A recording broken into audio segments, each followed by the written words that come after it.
الحمدللہ علی کل حال والصلاة والسلام علی صاحب حسن و جمال، اما بعد فاعوذ باللہ من الشیطان الرجیم، بسم اللہ الرحمن الرحیم۔ قل للمؤمنین یغضوا من ابصارہم ویحفظوا فروجہم، صدق اللہ العظیم۔ وقال النبی صلی اللہ تعالی علیہ وسلم فإن الحیاء من الایمان، وصدق رسولہ النبی الکریم۔ الصلاۃ والسلام علیک یا سیدی یا رسول اللہ، وعلی آلک واصحابک یا سیدی یا حبیب اللہ۔ الصلاۃ والسلام علیک یا سیدی یا وعلی آلک واصحابک یا حبیب اللہ۔ حمد و صلوات کے بعد مومن کی زندگی میں جن چیزوں کی خوبصورتی دین نے بڑی پسند فرمائی ہے، ان میں سے ایک چیز ہے شرم و حیا۔ جو لوگ بے باک ہوتے ہیں بات کرنے میں، چلنے میں، کھانے پینے میں، اور اپنے آپ کو کسی بھی زاویے میں اور کسی بھی دائرے میں بند کرنا پسند نہیں کرتے، دین ایسے لوگوں کی حوصلہ افزائی نہیں کرتا۔ حاضرین و ناظرین، اس بات پر ضرور غور فرمائیے کہ انسان کا حیا دار ہونا اسے وضع دار کرتا ہے۔ انسان جب حیا والا ہوتا ہے تو اس کی گفتگو میں خوبصورتی ہوتی ہے۔ اب لوگوں نے بہت زیادہ بولنے کا نام اور ہر ایک کی پگڑی اچھالنے کا نام بے باکی اور نڈار اور بے خوف ہونا رکھا ہے، حالانکہ اسلام شرم و حیا کا مذہب ہے۔ اسلام کہتا ہے کہ تو بڑا سوچ کر بات کر، تیری نظر شرم و حیا والی ہو، تیرا طریقہ کار بڑا میٹھا اور بڑا خوبصورت ہو۔ قرآن مجید نے ارشاد فرمایا قل للمؤمنین یغضوا من ابصارہم، اے محبوب علیہ السلام مسلمان مردوں کو حکم دیں کہ اپنی نظروں کو نیچے رکھیں، نظریں جھکا کے رکھیں، وَيَحْفَظُوا فُرُوجَهُمْ، اور اپنی شرمگاہ کی حفاظت کریں۔ ایسے ہی اسلام اتنا خوبصورت دین ہے کہ وہ یہاں تک کہتا ہے کہ تیری نظر میں بڑی شرم و حیا ہونی چاہیے۔ نظر بہکتی ہے تو باقی سارے معاملات بھٹکتے ہیں۔ فرمایا پہلے اسی پر پابندی لگا، سمٹ کر چل، سمٹ کر کھا، سمٹ کر گفتگو کر، اپنے لفظوں کا، جملوں کا، طور طریقوں کا وزن کر۔ شرم و حیا دین کا حسن ہے، مومن کی زندگی کا وقار ہے۔ میرے نبی کریم علیہ السلام نے فرمایا فَإِنَّ الْحَيَاءَ مِنَ الْإِيمَانِ، یہ بخاری کا لفظ ہے۔ فرمایا شرم و حیا تو ایمان کا حصہ ہے، تو ایمان کا جز ہے۔ اور ایک مقام پہ فرمایا گیا کہ جب کوئی آدمی بے حیا ہو جائے تو پھر اس پر کوئی پابندی نہیں، پھر جو اس کے دل میں آئے وہ کرے۔ انسان کو بڑا پیکر شرم و حیا ہونا چاہیے۔ یہ جب سے لوگوں کو آزادی ملی ہے مرضی کی بات کرنے کی، تو حال یہ ہو گیا ہے کہ اب کسی کی شرم و حیا باقی نہیں رہی، کسی بڑے کی، کسی بزرگ کی، کسی بات کی کوئی شرم و حیا نہیں۔ میرے نبی کریم علیہ السلام کا اپنا طریقہ یہ تھا۔ اہل عرب کے اندر جو کنواری لڑکیاں ہوتی تھیں وہ بڑی شرم و حیا والی ہوتی تھیں، بزرگوں کی محفل میں کم بیٹھتی تھیں، ان کے ساتھ کوئی بات کرنا اتنا ممکن نہیں رہا کرتا تھا۔ جناب عائشہ صدیقہ رضی اللہ تعالی عنہ اس مثال کو مثال بنا کر، چونکہ اہل عرب کے اندر کنواری لڑکی بہت حیا کرتی تھی، اس کو بطور مثال بیان کرتے ہوئے فرماتی ہیں کہ نبی کریم علیہ الصلوۃ والسلام عرب کی کنواری لڑکیوں سے بھی زیادہ حیا والے تھے۔ یہاں تو لوگوں نے مردان کی نام رکھا ہے بے حیائی کا، یہاں تو لوگ کہتے ہیں یہ نوجوان ہے، اب کیا مطلب اس کو اجازت ہے جتنی مرضی بے حیائی کرے، جس طرح کا مرضی لباس پہنے، جس طرح کی مرضی گفتگو چوک میں کھڑا ہو کے کرے، یہ نوجوان ہے؟ فرمایا نبی کریم علیہ الصلوۃ والسلام عرب کی کنواری لڑکیوں سے بھی زیادہ باحیا تھے۔ حضور علیہ السلام شرم و حیا کے پیکر تھے، اور صرف یہ نہیں کہ حضور علیہ الصلوۃ والسلام شرم و حیا کے پیکر تھے، بلکہ میرے کریم نے اپنے صحابہ میں بھی اس فیض کو تقسیم فرمایا۔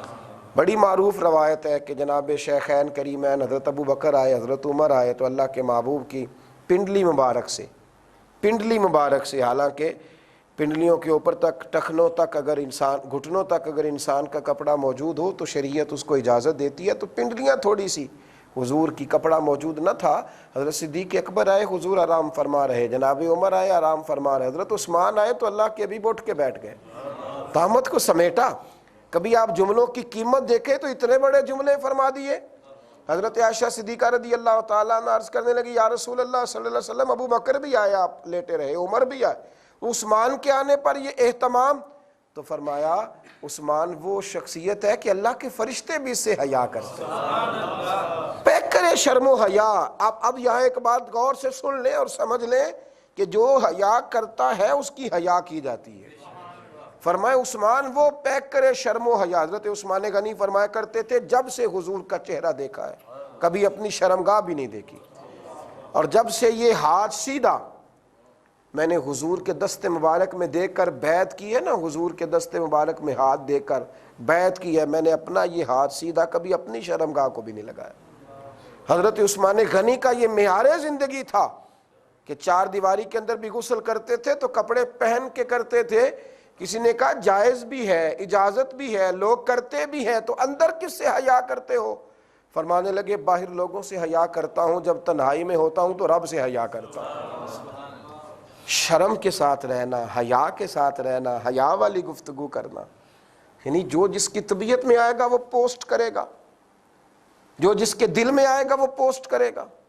مذاق کے نام پر, دل لگی کے نام پر آپ ایسی گفتگو کریں گے جو اکثر اہل خیر نہیں کرتے, جو شرم و حیا والے لوگ نہیں کرتے, وہ بات کریں گے.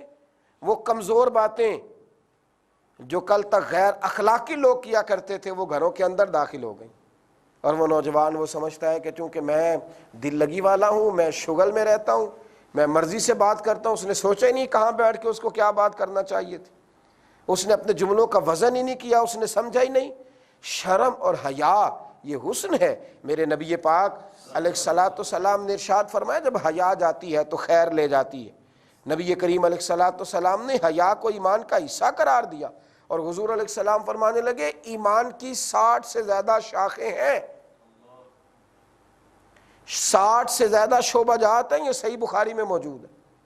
60 سے زیادہ. دیکھیں نماز پڑھنا بھی شاخ ہے, روزہ رکھنا بھی شاخ ہے, لیکن حضور علیہ السلام نے نا باقیوں کا مجموعی طور پر ذکر کر دیا.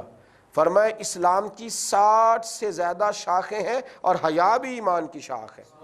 یعنی باقیوں کو مجموعی طور پہ بھی 60 سے زیادہ ہیں, لیکن حیا کا نام لے کر بیان فرمایا, نام لے کر فرمایا حیا بھی ایمان کا ایک حصہ ہے. اس لیے میرے نبی پاک علیہ الصلوۃ والسلام بڑے شرم و حیا والے, شرم و حیا کو پسند کرنے والے, چیزوں کا خیال رکھنے والے, اور بڑی اخلاقی طور پر ان چیزوں پر بڑی نظر رکھنے والے. حضرت مرثد بن نبی مرثد رضی اللہ تعالیٰ عنہ فرماتے کہ کلمہ پڑھنے سے پہلے میرا بہت سارے عورتوں کے ساتھ میرے معاملات رہتے تھے, معاذ اللہ, میں بڑا حسین و جمیل تھا. کچھ چیزیں ایسی تھیں جب کلمہ پڑھنے کے لیے حاضر ہوا حضور نے سب کو الگ الگ نصیحتیں فرمائی. میری باری آئی تو فرمایا نظر کی ذرا حفاظت کرنا. کہتے میں وہی تھا کہ لوگ فخر محسوس کرتے تھے میرے حسن و جمال کے سبب سے, لیکن پھر میں گلی سے گزرا تو وہ عورت جس کو دیکھنے کو میں نکلتا تھا پھر وہ مجھے دیکھنے نکلی, اور جس کے لیے میں منتظر رہتا تھا وہ میری منتظر رہی. اسلام کیا فقط کلمہ پڑھنے کا نام ہے, اور غلامی کیا فقط 2-4 جملے بول دینے کا نام ہے؟ فرماتے وہ میری منتظر رہی. اور جب میں اس کے قریب سے گزر گیا تو آواز دے کے کہنے لگی دیکھتے کیوں نہیں, نظر تو اٹھاؤ. میں نے کہا کیسے اٹھاؤں, اس محبوب کا کلمہ پڑھ گیا ہوں جنہوں نے نظریں جھکانے کا حکم دے دیا, اب یہ جھکی رہیں گی. میں شرم و حیا والے رسول کا غلام ہوں. یہ کیسے ہو سکتا ہے کہ کوئی بے حیائی کا کام کروں؟ یہ کیسے ممکن ہے؟ اتنے اعزاز والے لوگ. اب تو حال یہ ہے خوف خدا, شرم نبی, یہ بھی نہیں وہ بھی نہیں. اب تو جو زیادہ بدتمیز ہوتا ہے اس کا زمانے میں زیادہ عروج ہوتا ہے. اب تو جو زیادہ گفتگو تند و تیز کرتا ہے لوگ اس سے ڈرتے ہیں. اور یہ یاد رکھ لیں میرے نبی پاک علیہ السلام نے فرمایا بدترین ہے وہ شخص جس کے شر سے بچنے کے لیے لوگ اس کی عزت کریں کہ یہ حیا کے بغیر بات کرتا ہے لہذا اسے سلوٹ کرو. آپ کیا سمجھتے ہیں کہ ہمارا روب ہو گیا ہے؟ روب اس کا ہوتا ہے جس کے کردار کی وجہ سے لوگ اس کی عزت کرتے ہیں, اچھے اخلاق کی وجہ سے, اونچے قد کاٹ کی وجہ سے لوگ اس کا احترام کرتے ہیں. وہ تھوڑا با کردار ہوتا ہے کہ جس سے ڈرتے ہیں لوگ صرف اس لیے کہ اگر بات نہ کی اس کے ساتھ تو یہ نہ جانے کیا کرے گا, اگر عزت نہ کی تو یہ جانے کیا کرے گا. تو میرے بھائی حیا کرنا, حیا میں رہنا, جامع ترمذی میں میرے نبی کریم علیہ السلام نے ایک بات ارشاد فرمائی ہے، میں جب اس بات کو پڑھا کرتا ہوں نا تو میں کہتا ہوں اگر قوم اس کو رٹ لے تو بچ جائے گی۔ حضور علیہ السلام فرمانے لگے 4 چیزیں میری بھی سنت ہے اور سارے رسولوں کی سنت ہے۔ 4 چیزیں میری بھی سنت ہے اور سارے رسولوں کی سنت ہے۔ یا رسول اللہ کون کون سی؟ فرمایا مسواک کرنا، خوشبو لگانا، نکاح کرنا، اور چوتھے نمبر پر فرمایا شرم و حیا سے زندگی گزارنا۔ یہ میری بھی سنت ہے اور سارے نبیوں کی سنت، سارے رسولوں کا طریقہ ہے، سارے پیغمبروں کا طریقہ ہے، شرم و حیا سے زندگی گزارنا۔ اب لوگ کہتے ہیں کہ نوجوان کیسے ہے؟ جی دیکھو جی، جوانوں کی طرح بیٹھ یار، جوانوں کی طرح بات کر۔ اور میں نے کہا اصل جوان ہوتا ہی وہ ہے، قد اونچا ہوتا ہے، نظر جھکی ہوئی ہوتی ہے، چہرے پہ حسن ہوتا ہے، لیکن وہ حسن دراصل اندر کے نور کا ہوتا ہے، اندر کے پیغام کا ہوتا ہے۔ حضرت سلیمان بن بشار ایک درویش تھے، امت حج کرنے جا رہا تھا، بڑا خوبصورت تھا، بڑا خوبصورت تھا۔ حج کے لیے نکلا تو رستے میں ایک جگہ پڑاؤ کیا تو ایک بی بی آ گئی، اس نے مجھ سے کچھ طلب کیا، میں نے کچھ دیا تو وہ کہنے لگے یہ نہیں چاہیے۔ میں نے کہا تو تجھے کیا چاہیے؟ پیسے دیے تو ہیں۔ کہنے لگی مجھے وہ چاہیے جس کا عورت مرد سے مطالبہ کرتی ہے۔ تو کہتے میں استغفر اللہ کہہ کے دوڑا، میں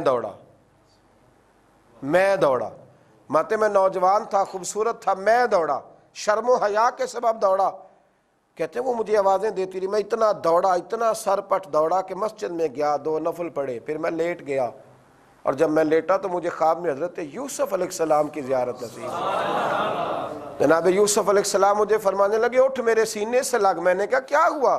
کہنے لگے تو نبی کریم علیہ السلام کا امتی ہو کر تو نے وہ کام کیا ہے جو میں نے نبی ہو کر کیا تھا، میں نے پیغمبر ہو کر کے کیا تھا۔ یہ اعزاز ملا۔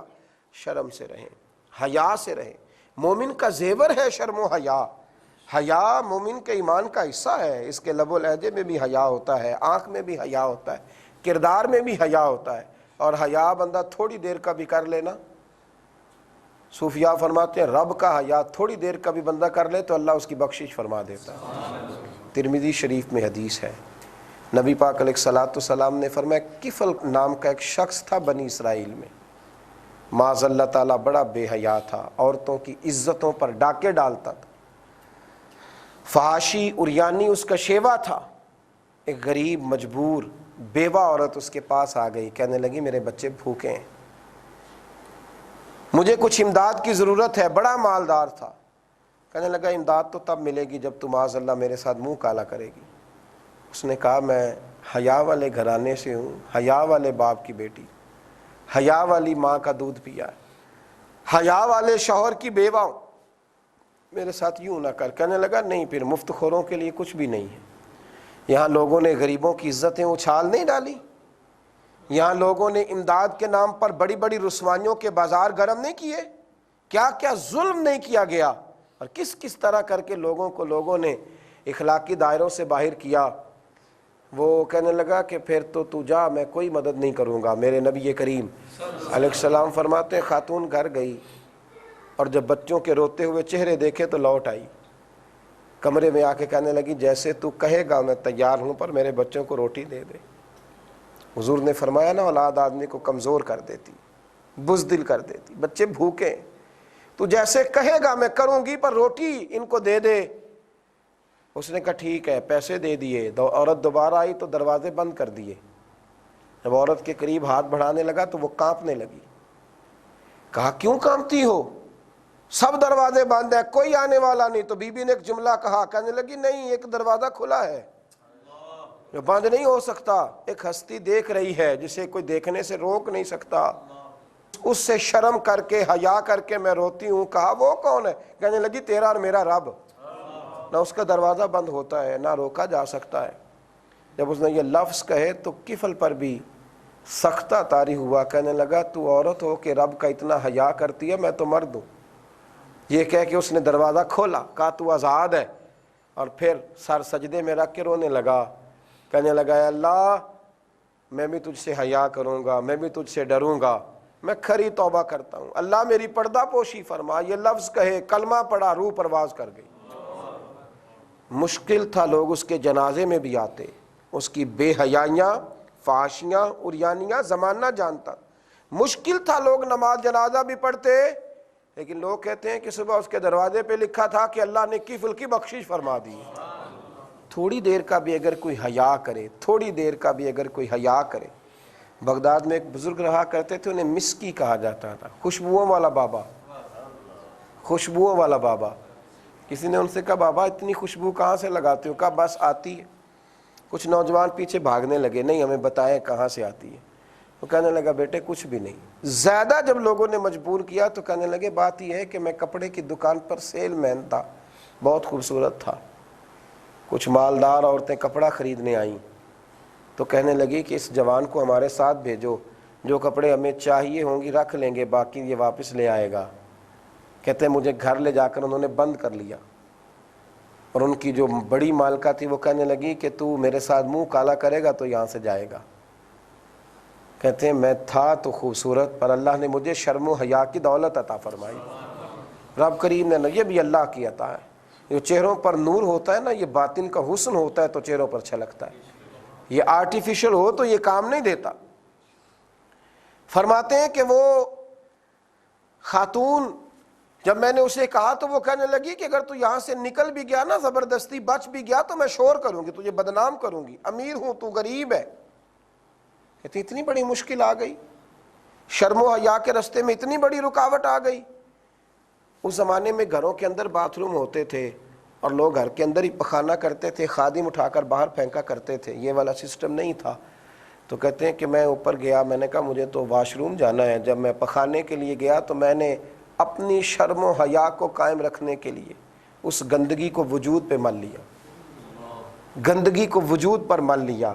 جب میں نیچے اترا تو کہنے لگی تو پاگل ہے، گھن آتی، کھولو دروازہ نکال دو۔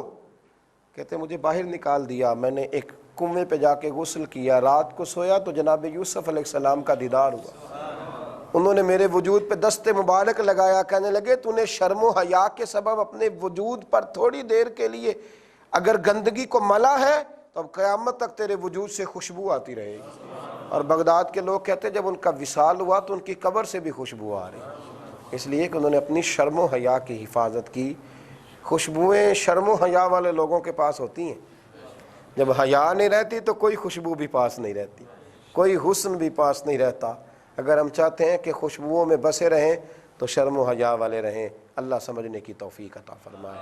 آخر دعوانا